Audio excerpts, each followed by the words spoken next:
Selamat sore Miss Jelita, apa kabar hari ini? Selamat sore, puji Tuhan baik. Oke, kalau begitu nih sebelum Miss Jelita besok akan mengajar, saya mau mensupervisi besok. Jadi sebelumnya saya mau lakukan dulu pra observasi ya. Apakah kira-kira kesiapan untuk besok Ibu sudah siap, dan saya yakin Miss bisa melakukannya.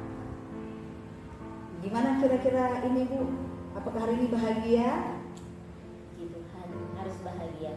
Oke, kalau begitu kita akan coba ini. Kira-kira ya dari pembelajaran yang Ibu sudah rancang, saya akan menanyakan beberapa pertanyaan. Sudah siap ini? Siap, Oke, kalau begitu nggak usah tegang, biasa. Oke, nah pertanyaan pertama yang akan saya tanyakan, apakah tujuan pembelajaran yang kali ini yang Miss Jelita mau capai untuk disampaikan kepada anak-anak? Ya, untuk tujuan pembelajaran yang saya akan bahas pada besok hari itu, saya ambil materi IPAS. Dengan judul besarnya itu tumbuhan sumber kehidupan. Nah, tujuan pembelajaran yang pertama itu mengidentifikasi bagian tumbuhan dan mendeskripsikan fungsinya. Yang kedua, menjelaskan proses fotosintesis dan mengaitkan pentingnya proses ini bagi kehidupan manusia. Terus yang ketiga itu mengaplikasikan pengetahuan itu. Jadi setelah siswa sudah belajar, siswa bisa praktekkan itu, misalkan merawat tanaman dan lain-lain. Oke. Kira-kira apa area pengembangan yang ingin Ibu capai di dalam pembelajaran kali ini? Oke, jadi di sini yang saya tulis itu ada 3 ya. Yang pertama itu pengembangan kognitif ya. Jadi siswa itu harus paham ya terhadap struktur dan fungsi dari tumbuhan itu. Dan yang kedua itu pengembangan sosial dan emosional. Jadi siswa itu harus mampu bekerja sama dalam satu kelompok itu. Bagaimana dia peduli terhadap lingkungan. Terus yang ketiga itu pengembangan fisik. Jadi keterlibatan siswa dalam mungkin menanam tanaman bersama dengan kelompoknya tadi. Bagus sekali itu berarti ya. Kemudian saya ingin menanyakan pertanyaan ketiga. Apa rancangan pembelajaran yang dipakai oleh Ibu untuk pembelajaran besok ini? Bagaimana rancangan pembelajarannya? Oke, jadi strategi yang saya gunakan itu yang pertama itu menyesuaikan ya metode pembelajarannya itu sesuai dengan kemampuan masing-masing siswa. Nah, saya menggunakan metode ada diskusi, penugasan dan juga tanya jawab. Terus model yang saya ada 3 berarti ya? Iya, ada 3. Nah, model yang saya gunakan yaitu PBL ya, project Based learning ya. Oke. Kemudian yang keempat nih pertanyaan saya. Apakah media pembelajaran yang Ibu gunakan untuk memenuhi kebutuhan belajar siswa besok? Kan kita muridnya beda-beda ya. Jadi kan berarti kebutuhan belajarnya beda. Jadi media yang digunakan ya sudah pasti yang pertama buku ya, buku siswa. Terus saya juga menggunakan media teknologi digital ya, seperti menampilkan video. Ada video yang ditampilkan ditonton sama siswa. Terus ada juga nanti alat peraga yang digunakan, misalkan ada disuruh bawa daun sama alat peraga lainnya, ada yang mau dipraktekkan. Oke, terima kasih. Sampai ketemu besok. Saya yakin dengan pembelajaran ini kepenuhan belajar anak akan lebih baik lagi. Terima kasih. Sampai ketemu besok.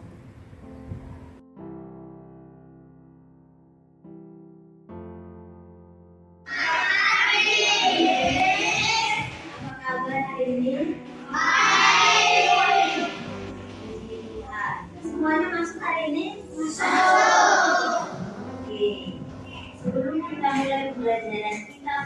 ini minta satu orang untuk berdoa.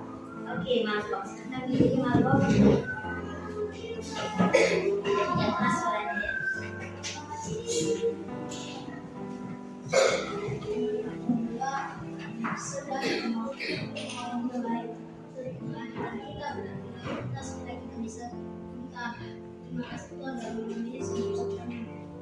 Amin. Oke, terima kasih Marco. Oke, sebelum kita mulai pembelajaran kita seperti biasa ya, kita yel dulu ya. Oke, kelas 4. Siap. Kelas 4. Siap. Kelas 4. Siap. Kelas 4 apa kabar? Baik. Siapkah kalian untuk belajar? Siap. Semangat semuanya, kita bersama kelas 4 semuanya. Hebat. Ibu guru bagaimana kabarnya? Baik. Siapa aja di kami semua? Siap. Kami siap belajar teman-teman sesama. Kami fokus, kami bisa dan kami paham. Oke. Satu kali sedikit lagi ya. Kita sama-sama berdiri.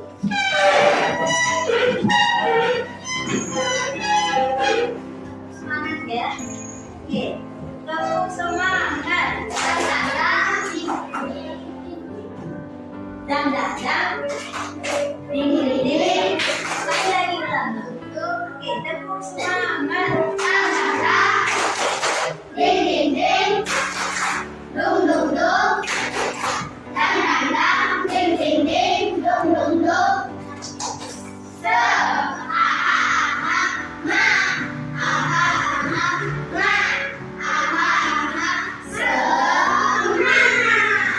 Oke, silakan duduk. Oke, Miss mau tanya, kalian semua sudah makan belum? Tadi kalian makan apa? Ada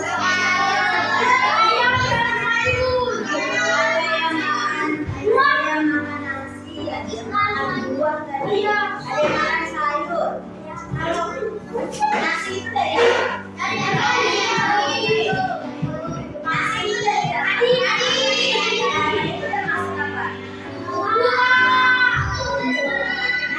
Hari ini pelajaran kita akan belajar tentang tumbuhan. Oke, mana bukunya? Kita akan belajar tumbuhan, bagian-bagiannya dan fungsinya.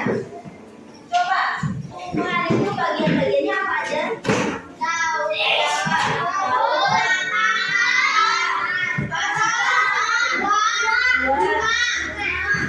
Bunga, terus ada satu lagi. Tidak. Ada satu yang belum sudah. Tumbuhan, bagian-bagian tumbuhan. Ada akar, apalagi? Bunga, terus daun. Buah, terus ya. Kalau akar, Hani, fungsi akar itu apa? Hani.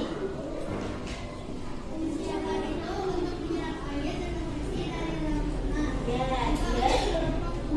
Oke, fungsinya itu untuk mencari makanan, nutrisi untuk tumbuhan. Jadi sama seperti kita manusia ya. Semua organ tubuh kita ini ada fungsinya masing-masing. Nah, tumbuhan juga seperti itu ya. Oke, sekarang kita duduk berkelompok ya. Bikin ini satu kelompok. Ini dua, ini kelompok 3, ini kelompok 4, itu kelompok 5 ya. Dan biji. Oke. Kalian tahu nggak fungsi dari masing-masing bagian tumbuhan itu? Kalau daun, fungsinya apa saja? Satu orang coba. Rafael. Oke. Kalau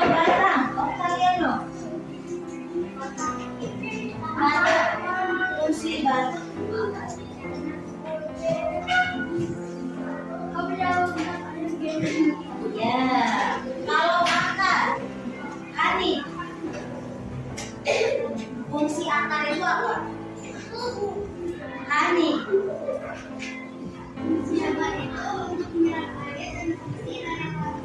Ya, iya.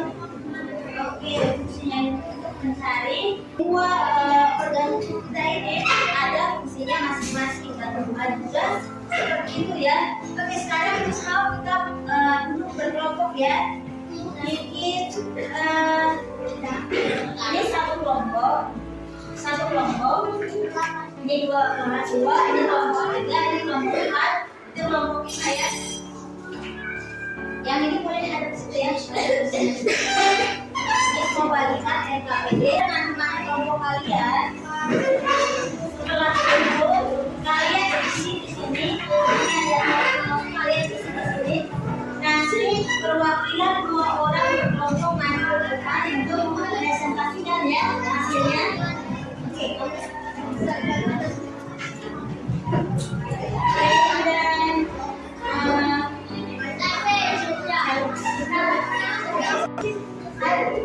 Alicia, pastikan dengan teman kelompok kalian. Setelah itu kalau sudah selesai, kalian boleh ke depan presentasikan hasilnya ya. Sudah paham?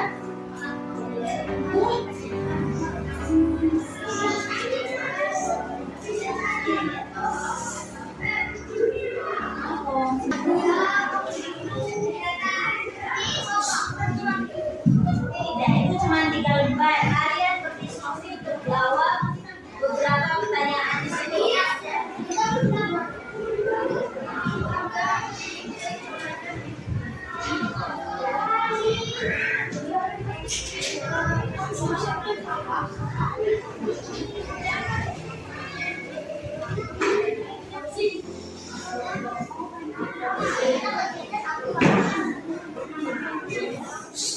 Waktunya Miss kasih 7 menit ya.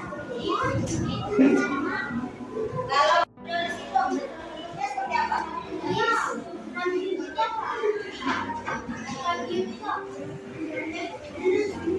Apa coba?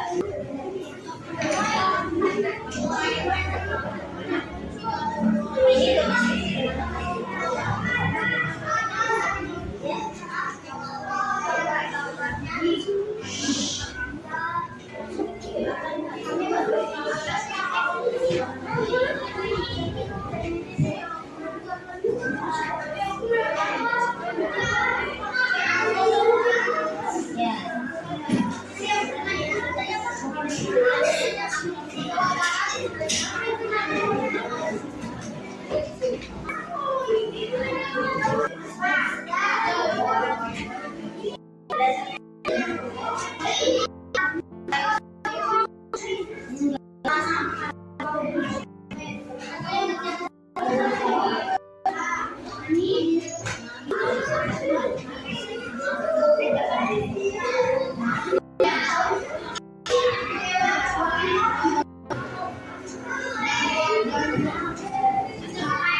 langsung di tadi mau ke situ mau beli. Nggak sempat udah ke atas ya. Magang.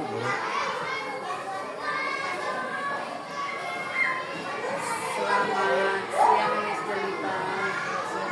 Oke, ini kita kan sudah pernah berbincang-bincang ya tentang coaching dan udah tutup pra, sekarang udah proses. Sekarang saya sudah lama kita nggak ini nih, kita mau lihat dulu sampai seperti jauh mana perkembangannya. Oke, nah kembali saya sampaikan dulu tujuannya, bahwa coaching ini tujuannya hanya satu, bagaimana kita memaksimalkan potensi. Jadi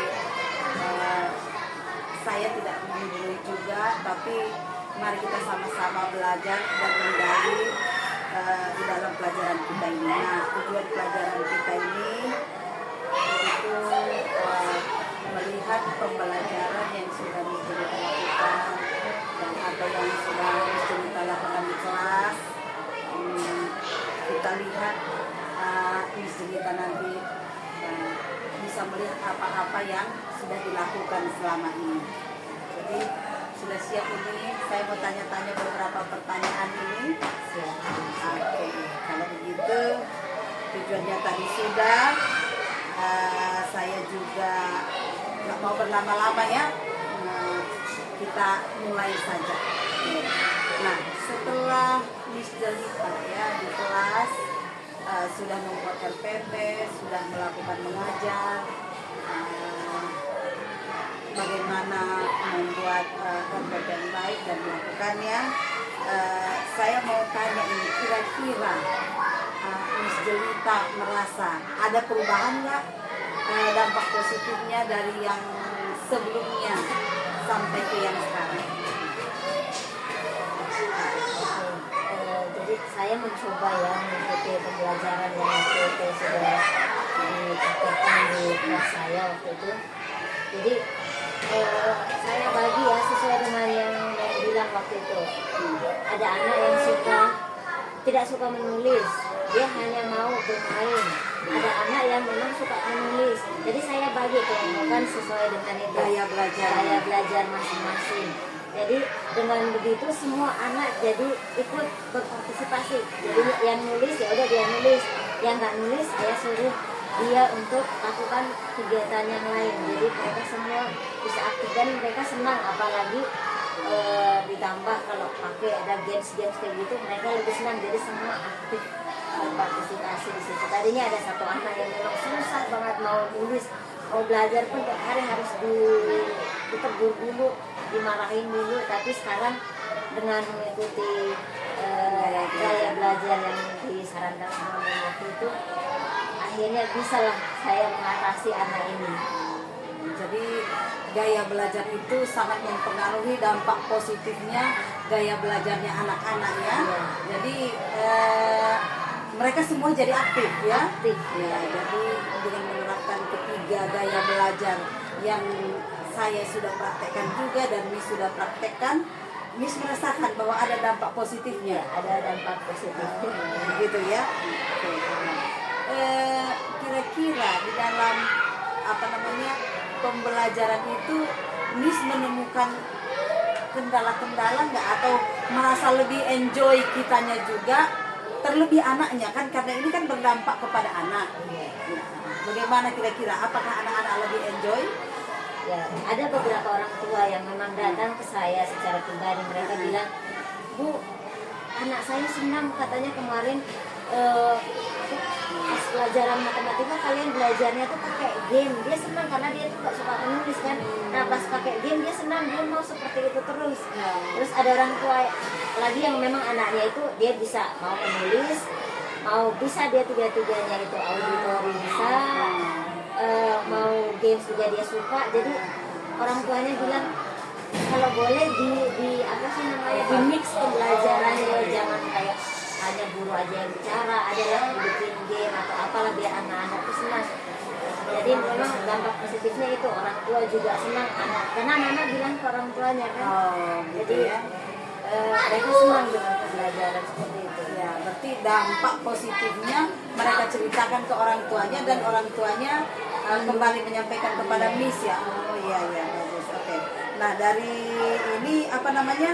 Kira-kira Miss merasa dengan sistem belajar seperti itu apakah jadi tercapai tujuan pembelajaran? Jadi kan kayaknya seperti ada yang hanya main-main, ada yang mendengarnya lebih banyak, ada yang kita harus actionnya lebih banyak. Tercapai nggak tujuan pembelajarannya? Sejauh ini ya, mungkin kalau perbedaan sebelum saya menggunakan metode itu dan sesudah, kalau sebelumnya itu saya harus mengulang terus materi itu. Nah, sesudah saya terapkan itu, tidak harus diulang-ulang materinya ya, karena mereka senang, enjoy, jadi akhirnya masuk ketika pelajaran itu kita kasih ke mereka, karena sambil bermain kan. Nah, anak-anak kan suka seperti itu, kalau senang pelajarannya bisa cepat mendapatkan. Dipengaruhi mungkin gaya belajarnya juga ya. Oke, jadi nangkapnya, jadi tujuan pembelajarannya yang Miss rasa itu tercapai ya, tercapai. Oke. Nah, kemudian Miss dari yang ada itu saya mau tanyakan juga yang ini kira-kira ya.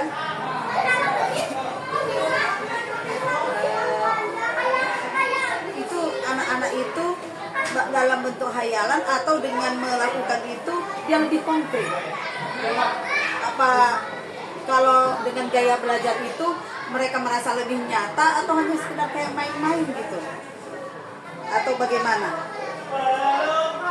Kalau saya perhatikan ada beberapa siswa, kebanyakan siswa itu mereka setelah saya kasih games itu misalkan kemarin itu saya tes lagi mereka nih, kita kuis udah paham belum, dan begitu kan mereka bisa menjawab kuis itu ya, berarti gaya belajar yang tadi saya terapkan itu berhasil. Tapi tidak ke semua anak, memang masih ada 2-3 anak yang masih ini, tapi mereka mau untuk bertanya, mau untuk terus belajar. Nah, kendala-kendala yang dialami tadi masih ada beberapa anak itu. Ada nggak kira-kira yang Miss akan lakukan melihat supaya gaya belajar ini mempengaruhi juga kemajuan belajar mereka? Paling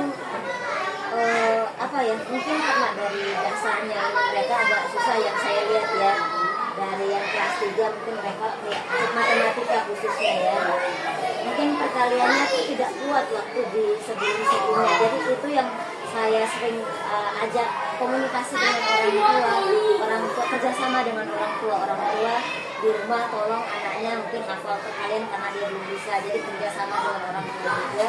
Karena kalau hanya belajar di sekolah ya tidak bisa, karena di sekolah hanya berapa jam dengan guru kan. Jadi harus ada kolaborasi antara orang tua dan guru supaya anak ini tuh bisa. Oke, kira-kira menurut Miss dengan kendala yang ada ini, ketika dia dibantu orang tua, apakah mereka belajarnya itu lebih maju apa bagaimana? Ya benar ya, ada satu anak yang memang orang tuanya ketika saya sudah bicara dengan orang tuanya, "Oma, anak ini si A dia kurang fokus nih di rumah, bagaimana?" Orang tuanya kasih tahu dia di rumah itu suka nonton, suka ini. Saya kasih masukan ke orang tuanya, boleh main game tapi harus ada waktu untuk ini. Jadi akhirnya orang tuanya sekarang sudah bagi-bagi waktu untuk anaknya itu, ya jangan nonton terus, jangan main game terus, tapi belajar juga. Jadi dengan kerjasama seperti ini saya rasa bisa anak itu mungkin yang tadinya tidak fokus jadinya nggak bisa mengikuti nanti pembelajaran. Berarti dari yang Miss sampaikan ini ada kemajuan yang sudah dicapai begitu? Ada. Kira-kira cara-cara apa lagi yang akan Miss lakukan untuk memaksimalkan anak-anak yang masih kurang itu tadi? Apa yang akan Miss lakukan ke depannya ini? Ya, ke depannya paling terus tingkatkan apa yang sudah saya lakukan di kelas. Mungkin tadi dibagi anak-anak ini menurut gaya belajar masing-masing kan. Tapi tidak akan selamanya dia karena nggak mau nulis jadi yang nggak usah nulis. Tidak, sesekali saya akan kayak di chance ya, mungkin yang nggak bisa nulis saya bagaimana nih caranya supaya dia bisa menulis. Saya menggunakan ada satu anak yang harus disayang, dibelai dulu dia, dipuji-puji dia, baru dia mau menulis. Nah, itu yang saya lakukan sekarang, karena orang tuanya juga bilang ke saya, dia kalau mau nulis harus dipuji Miss, dia harus diginiin, pasti dia mau nulis. Dan saya coba itu, benar dia, meskipun agak ya menulis, saya menggunakan ada satu anak yang harus disayang, dibelai dulu dia, dipuji-puji dia, baru dia mau menulis. Nah, itu yang saya lakukan sekarang, karena orang tuanya juga bilang ke saya, dia kalau mau nulis harus dipuji Miss, dia harus diginiin, pasti dia mau nulis. Dan saya coba itu, benar dia, meskipun agak ya tidak seinstan itu ya pada saat saya lakukan dia langsung ini, tapi perlahan dia bisa, puji Tuhan dia mau ya untuk melakukan itu. Berarti ada kemajuan ya, yang dicapai oleh anak tersebut ya. Oke, kira-kira Miss, apa rencana Miss ke depannya melihat dengan gaya belajar ini? Apakah Miss ingin membuat, maksudnya belajar metode-metode lain atau bagaimana kira-kira? Sudah puaskah dengan yang hasil yang dicapai saat ini? Ya belum puas ya, maksud seperti guru pasti kita harus terus belajar, terus mencari apa ya yang bisa membuat suasana kelas itu jadi lebih enak, lebih nyaman, anak-anak bisa jadi bertambahnya dengan ada kurikulum baru, pasti ada perubahan-perubahan itu tadi. Mencoba untuk mengikuti perubahan itu ya yang terbaik buat anak-anak gitu ya. Oke, kira-kira dari semua yang kita sudah bahas hari ini, kira-kira nanti adakah, maksudnya gini, Miss itu kan tadi sudah ada rencana, sudah ada tindak lanjut yang akan dilakukan ini. Nah, kira-kira nih Miss, masih pengen nggak, maksudnya terus melakukan inovasi-inovasi? pasti ya, pasti mau melakukan inovasi, mencari sesuatu yang baru supaya ya jangan itu aja. Siswa juga bosan ya dengan gaya mengajar kita, kalau kita hanya ceramah atau kita hanya ngomong terus di depan, siswa juga bosan. Jadi harus mencari sesuatu yang ya sesuai dengan ininya siswa ya, sudah berkembangnya zaman pasti siswa itu lebih suka sesuai dengan apa ya, dengan zamannya mereka, beda dengan zaman kita dulu. Kalau dulu saya ya udah guru yang ngomong di depan, kalau sekarang kan anak-anak harus ada apa antara guru dan siswa itu, jadi jangan guru aja sendiri ya. Kadang aku suruh mereka, mungkin mereka ya bagi materinya per kelompok, oke ke depan belajar ini kalian yang menjelaskan, nanti kelompok ini. Jadi saya coba itu menggunakan metode. Kira-kira kalau anak tadi kan sudah ada dampaknya kelihatan. Untuk Miss dari sebagai guru gitu, kira-kira sisi positifnya atau apa namanya dampak positifnya di dalam Miss melakukan itu, apa yang Miss rasakan di dalam mengajarnya? Saya rasakan jadi lebih enjoy ya. Mungkin tadinya kayak saya ngomong sendiri nih di depan, ngomong terus capek juga. Jadi kita yang habis suaranya, tapi ketika kita ini dengan siswa sama-sama jadi lebih enak, tidak terlalu berat. Mungkin ya ada lah mungkin ada siswa yang bikin ulah lah ini, tapi jadi pembelajarannya kalau dibuat seperti itu menyenangkan di kelas, siswa senang, kita juga pasti senang. Jadi ada hal-hal yang membahagiakan ya, lebih dari sebelumnya. Jadi dari situ saya tangkap nih, Miss jangan pernah berhenti belajar ya. Jadi dari sini hal-hal baru yang ditemukan, terus sudah dilakukan. Miss juga tadi bilang jangan pernah berhenti belajar. Wah, ini juga jadi pengalaman bagi saya ini. Walaupun saya sudah tua, saya akan tetap belajar untuk menemukan hal-hal baru. Dan kita memang harus tetap semangat ya untuk mencerdaskan anak-anak kita. Terima kasih Miss, walaupun perbincangan kita ini singkat, mungkin nanti di hari-hari kedepannya ya kita akan berdiskusi lagi. Kalau mungkin Miss merasa ada yang perlu kita bicarakan berhubungan dengan pembelajaran, supaya dengan berbagi kita menjadi lebih kaya wahananya ya. Jadi terima kasih sudah disiapkan waktunya, sudah belajar juga. Saya juga mendapatkan hal-hal baru ini dengan pembelajaran ini. Ya, saya merasa senang juga ya, jadi kayak di refresh lagi, menemukan hal yang baru, menemukan hal yang baru, sehingga merasa bahwa mengajarnya dengan gaya belajarnya, dengan yang kita capai dengan tujuannya itu tidak monoton ya. Dan yang saya lihat tadi Miss sudah menekankan bahwa kita pusatnya yang dibahagiakan itu, yang diberikan dampak positifnya adalah anak-anak murid kita. Biarlah anak-anak murid kita bahagia, kita juga sama-sama bahagia. Terima kasih sudah disediakan waktunya untuk kita berbincang sedikit. Tuhan Yesus memberkati, tetap semangat.